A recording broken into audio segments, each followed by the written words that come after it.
Help me reach 9,000 subscribers. Support the video with a like and leave your thoughts in the comments. I read everyone. Thank you. The first thing that threw me off was how clean the place looked when I got back from a 3-day trip. Not just tidy, surgical. The sink was empty, the couch cushions lined up like a showroom. The candle burned exactly to the same ring as the one she bought last month. And the smell from the oven, lemon chicken, rosemary, roast potatoes. She never cooked like that unless her mother was visiting or it was a holiday. I stood in the doorway with my carry-on and just smiled like a fool who lucked out. "You're early," Lauren called from the kitchen, peeking around the doorway with that practiced half-smile. "Flight smooth. Pilot remembered which way is east," I said, setting the bag by the stairs. "You didn't have to do all this." "I wanted to," she said. She came over, pecked my cheek, then slid past me to plate the food. "Shower first. I'll pour some iced tea." I watched her move, measured, careful, like a director making sure the scene stayed on rails. It should have relaxed me. Instead, my brain took a note I didn't want to write. Perfect is a cover. Perfect hides tracks. If I'd known where it was headed, I would have put my bag right back in the truck and slept at a motel. But I didn't know. Not yet. We ate at the table for once. She asked about the meetings. I gave the short version. No jokes about me living on airports. No eye rolls when I mentioned the new client. She nodded like a supportive spouse in a commercial. "This is good," I said, cutting the chicken. "What's the occasion?" She shrugged. "You're my husband. You come home. I make dinner. That's normal." That our new normal? Maybe it's our old normal, if you'd let it be. I leaned back, watching the steam rise. I can let a lot of things be, as long as I know what they are. She blinked. "Meaning?" "Meaning if there's some new rhythm, I'd like a heads up. I like rhythms." She pressed the fork into a potato and smiled without teeth. "I'm not a rhythm. I'm a person. I let it go because the chicken was excellent and because I wanted a quiet night." After, she loaded the dishwasher with the precision of a lab tech. I carried my bag upstairs and noticed something in her laundry basket by the closet. A handful of fine glitter on a black top. I touched it. It came off like cheap magic. She wore that top for dinner? No, I would have noticed. "New sweater?" I asked, standing in the doorway. She didn't look up. "Jenna and I stopped by that new place off the highway last night. They had confetti in the air. It got everywhere. Confetti on a Tuesday. They were testing a lighting system," she said, and finally glanced at me. "What?" "Nothing," I replied, a hand on the door frame. "Just nice that you went out. You didn't mention it. I don't log errands with you." "Fair." She came upstairs later with 2 mugs of mint tea like it was standard. We watched a show. She rested her feet on my lap, and every move said, "See, calm, cozy, safe." I wanted to believe it. I chose to believe it, one night. The next morning I woke early, made coffee, and went to bring the trash cans in from the curb. Mrs. Ortega across the street waved with her newspaper tucked under her arm. "Back from traveling?" she asked. "Got in last night." "You missed the noise," she said with a laugh. "The rideshare guys never know where to park. Left their engines running till 2. I almost opened the window and threw a slipper. "Must have been the neighbor's kids," I said. "They're up late." She tipped her head. "Maybe. People come and go on this street." I carried the cans in and filed that under neighbor chatter until I found a wristband under the passenger seat in our SUV when I went to grab the gym bag. Fluorescent paper with a date stamp. I checked the date. The night before I flew home. The band still had a crease, fresh. I set it on the console and looked at the front door. Inside, she was tapping something into her phone while standing by the island. "That yours?" I asked, holding up the wristband. She glanced, then went for board. "Jenna's." She took it off in the car. "I forgot to toss it. You were the driver. I wasn't going to pay surge pricing to ride 5 blocks." "5 blocks from where?" Her eyes went flat. "You don't interrogate me when you get home from trips. Don't do it when you stay put. I'm asking simple. Is there anything I should know about your nights lately?" "Yes," she said, and pushed a hair behind her ear. "I like getting out of the house when you're gone. It keeps me from climbing the walls. I'm not harming anyone. I'm not 12. "I didn't call you 12. Then don't treat me like it." She set the phone down a little too hard.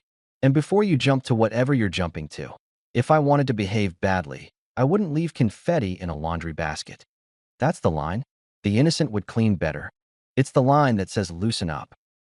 I took a breath, counted to 4, and changed the subject by action. I pulled a notebook from the drawer, the one where we keep warranties and instruction manuals, and wrote a few items down. My next travel dates, a note to myself about the spare key, and a short list titled House Rules that shouldn't be controversial. It had 3 entries. 1. No strangers here. 2. If you go out, I hear it from you, not the neighbors. 3. I'm not a chaperone, but I'm not a prop either. She read over the island. You're making lists now. I work with lists, I answered, uncapping a pen. They make life easy. I'm not signing your house charter. Didn't ask you to sign. I'm telling you the new rhythm. Call it a professional courtesy. Her mouth opened to fire back. The doorbell cut her off. It was Mike from next door, a contractor with a permanently sunburned neck. He grinned like we were mid-barbecue. Hey, man, I left my drill bit here from last week. Thought I'd grab it. I handed it over. All yours. Mike squinted past me into the hallway. You guys were up late the other night. Good tunes, though. I almost came over, but the wife had me building a shelf. Yeah, I said, keeping my voice light. Which night? Tuesday? No, Wednesday. One of those. Got it. He clapped my shoulder and left. I turned back to Lauren, who was now organizing fruit with an intensity that would scare a produce manager. This is how it's going to go, I said evenly. I hear stories from the neighborhood first. You hear stories because you stand around listening, she shot back. Try living. I'm not on probation. You're right. You're not. But you are married, and this is our house.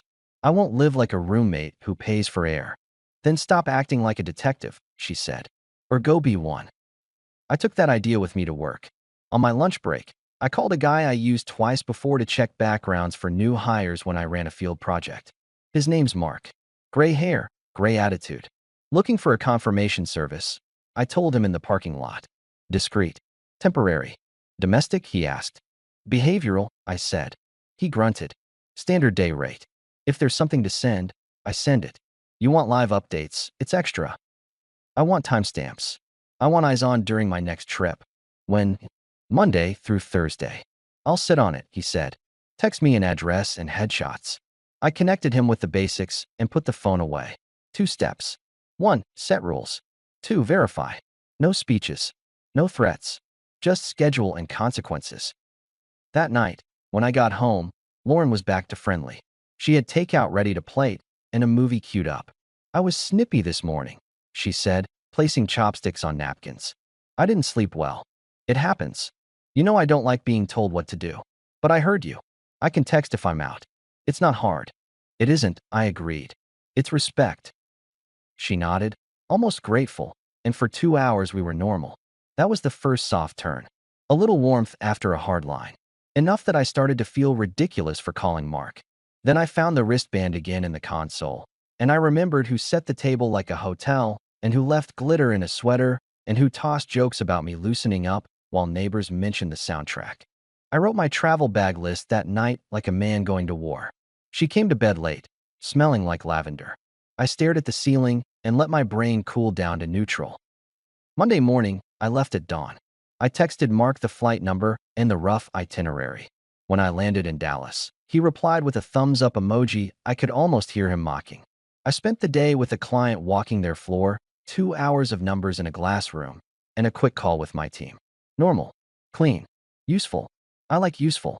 It tells me who I am when the rest of life tries to make me someone else's prop. At 7, my phone buzzed with a photo. Side lot of a club I recognized from a billboard. Lauren in that same black top, laughing with her head tilted. 2 guys in shirts you'd wear to sell cars on Saturday morning leaning in. Another photo. Inside, lights low, phones up, her at the bar with a bright drink that wasn't iced tea. A short video, her dancing, close. Not, we're all moving together. Close. I didn't text. I set the phone down, ordered room service I didn't touch, and answered emails. At 10, another set came through. A different guy, same posture. Her hand on his shoulder, then sliding away when a camera turned their way. At midnight, the big one. A photo timestamped 20 minutes earlier, her out on the back patio, a man's mouth too near her ear, her smile too familiar for a Tuesday. My phone buzzed again, but it was her. Flight's okay, she wrote. I looked at the patio photo. I took a breath like I was about to dive and kept it light. Where are you right now? 2 bubbles. 3. Then a reply. Out with friends. Don't worry. I'm fine. Where? I typed. She took 10 minutes to craft it. Then, a party. You're not here. You don't need coordinates for everything I do. I stared at the words and decided I didn't need a closing argument later. I needed a clean record now. I'm asking because I want to hear it from you. Another pause. I'm not a teenager, Jason. I have my own life, and it doesn't always include you. I forwarded the patio photo. Then I typed. From now on, it doesn't include me at all. The typing bubble appeared, disappeared, came back. A call popped up, her name on the screen. I let it ring. Another call. I put the phone face down and sat on my hands until the calls ended. The next hour was a row of messages. How dare you? It's nothing. You're overreacting. Pick up. Please pick up. We need to talk. I set his phone to do not disturb and slept like a man who had finally decided what he was willing to carry. In the morning, Mark texted a short note, more of same. He attached a handful of photos and stopped there. Professional. Boring. Exactly what I asked for. Lauren's calls didn't stop. Afternoon, evening, through my meetings, through the car ride back to the hotel. She switched to voicemails. I didn't listen. What was I going to do? Debate definitions of dancing? Trade metaphors? I don't run on speeches. I run on moves. I booked a first-thing appointment with a family attorney for the morning I landed. I moved a few bills into a separate account I already had, paused one joint card, took my name off a streaming subscription that lived on her tablet, not as punishment, but as a habit. Clean lines. As I checked out of the hotel Thursday morning, I called my friend Dave. You free for a couch this weekend? I asked. You okay? I'm fine. I just need a spot. And a cold beer that isn't celebratory.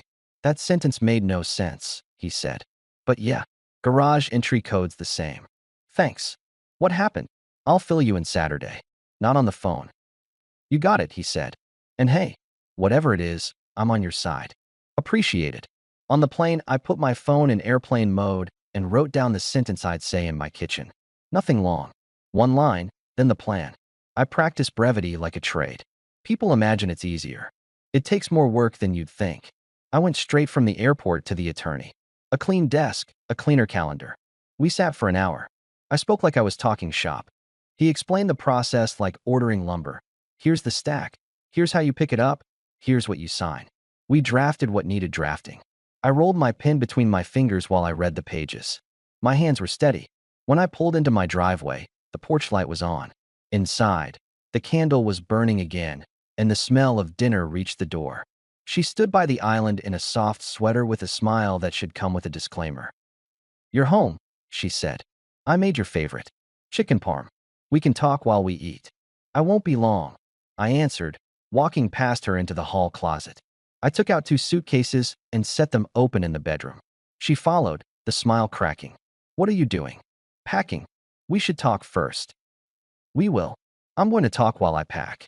She stood there as I stacked shirts. It wasn't what you think. I think you like parties, I said, staying steady. I think you like being looked at more than you like being with me. I think you told me you have your own life, and it doesn't always include me. So I'm going to help you with that. You sent a picture like a gotcha, she said. That was cruel. It was factual. You knew where I was. You hired someone. That's not normal, Jason. Neither is me learning about your nights from the neighborhood. I replied, folding jeans. We all have our hobbies. I never. She stopped, recalibrated. The voice softened, eyes dampening right on cue. I panicked on Tuesday. I said something stupid. I wanted to get you jealous. It was dumb. I'm sorry. I zipped a bag and looked at her. Thanks for the apology. You can yell at me if you want, she offered. Just don't shut down on me. I don't yell, I said. I change conditions. She took 2 steps closer, reaching for my arm. We can fix this. I can stop going out if that's what you need. I can do more dinners. I can. Stop, I cut in. Don't offer a treatment for a symptom. The diagnosis is simpler. I'm out. Out where? Out of the house. Out of the marriage? You're not making sense. I met with an attorney this morning. I started the process. I'll stay at Dave's for the weekend. You have until Monday to be gone. If you're here when I get back, your things go outside, and the conversation takes a shape you won't like. Her mouth opened, closed. Then she tried a different tone, syrup where there used to be vinegar. I love you, she said. Don't do this. I'm not debating that sentence, I answered. I'm dealing with facts. She followed me down the stairs, talking fast. You travel all the time. I get lonely. I try to fill hours. That's not a crime. Filling hours is book clubs and early bedtimes, I said. What you're doing is additions. She flinched. That's mean. It's accurate. I set my bags by the door. This isn't punishment, Lauren. This is me declining a role I didn't agree to play. Who told you to decline anything? I asked for space. You think firing off a picture and running to a lawyer makes you strong? It makes you scared. I smiled without humor. I'm not scared of leaving the wrong table. She switched again. What if I come with you? We can stay at Dave's together, take a breath, start fresh Monday. I'll delete numbers. I'll block people. I'll be home. I'll cook. That's not a marriage. That's a deal. And you're not good at deals you don't write. You're throwing everything away over photos in a dark room. I'm throwing away a set of rules that don't respect me. She leaned on the banister, hands tied around it. So that's it. That's it. She stood very still, then nodded like a person taking a loss at a game they thought they were winning. You're leaving. I can't stop you, but you'll regret making it this cold. Warm exits encourage returns, I said. I'm not interested in a return. Who are you trying to impress with this act? Your buddies? Your dad? People who respect me are easy.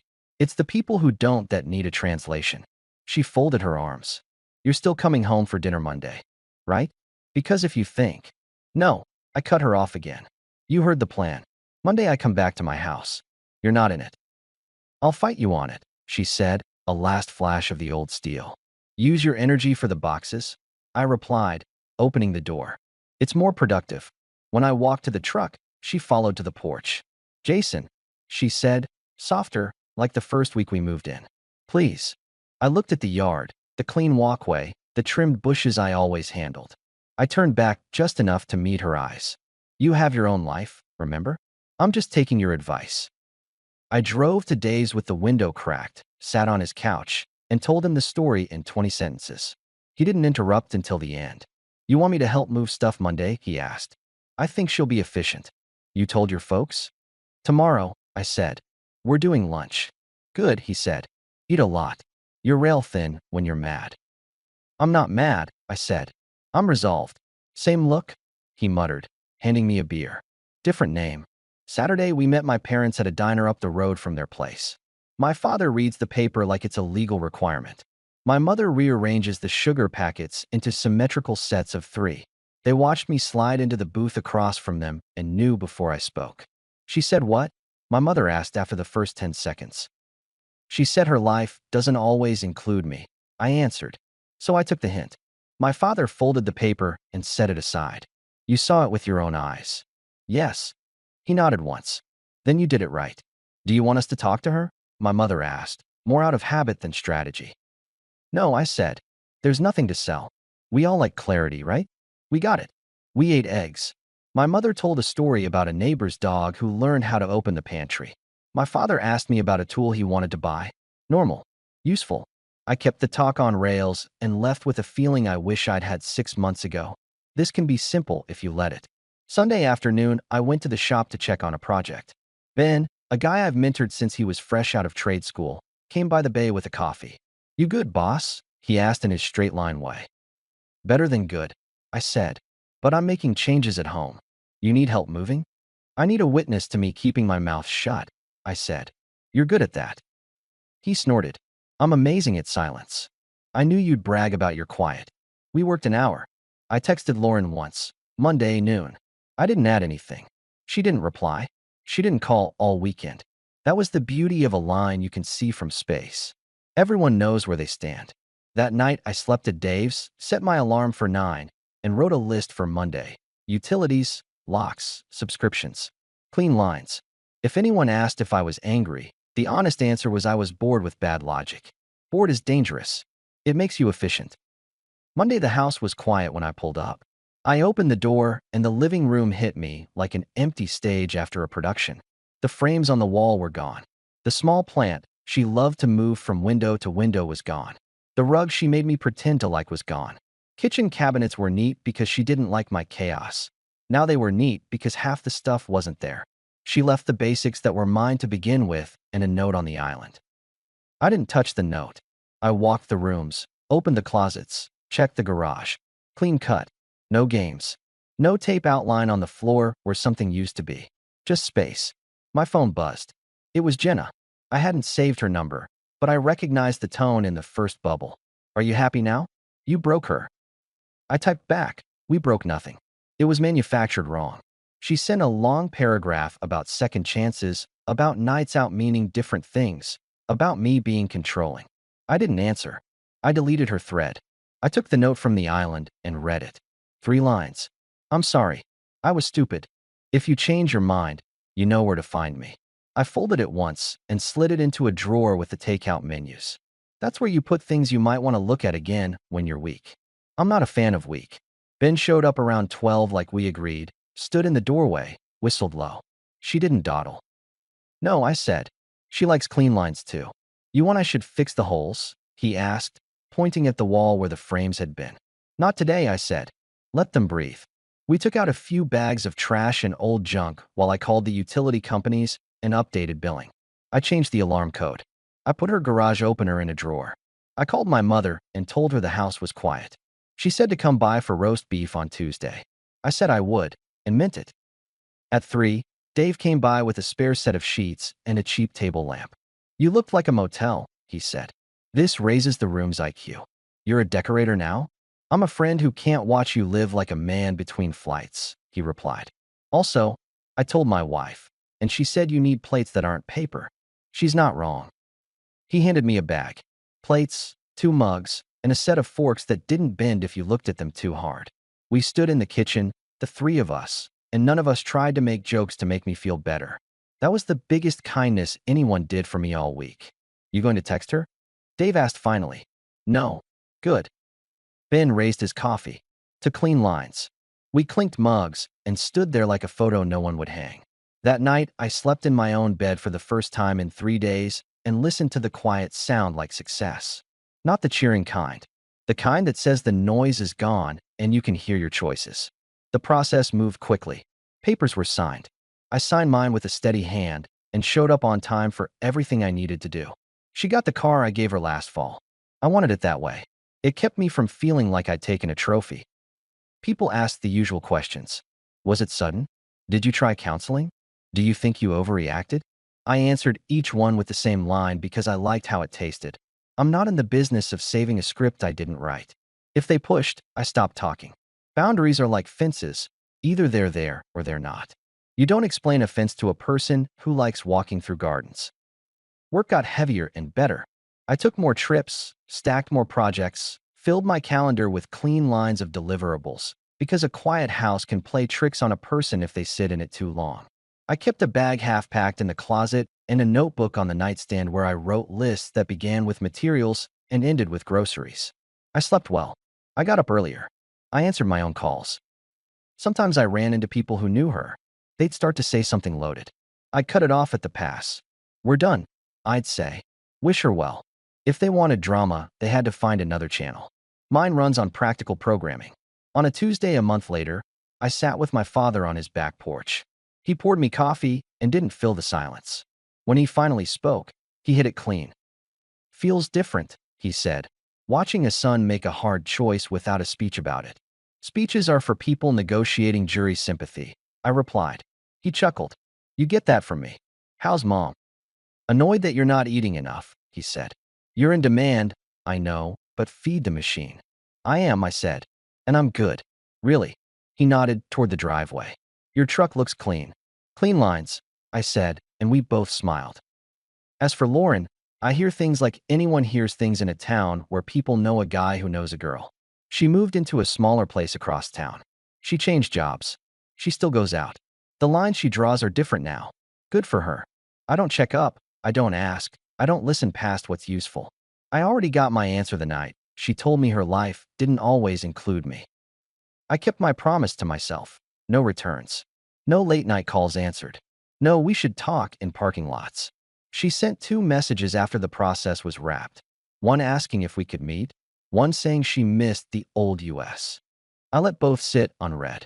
You don't reopen a file you closed for cause. When someone at work, new to the team, asked me why I travel so much, I shrugged. I like being where I'm needed, I said. And I like coming home to quiet I earned. That's the truth. My house is mine again. My time is mine. My standards are mine. I didn't set a fire on my way out. I flipped a switch. She lost the comfort and control she treated like air. I got back the part of me that doesn't negotiate self-respect. People think there's a secret to it. There isn't. You see a line, you draw it, you hold it. And when someone tells you they have their own life, you believe them, and you go live yours. If you enjoyed the video, please give it a like and subscribe to the channel. It really helps and keeps us motivated. We also have a channel membership, and you can support us by joining it. Thank you for watching.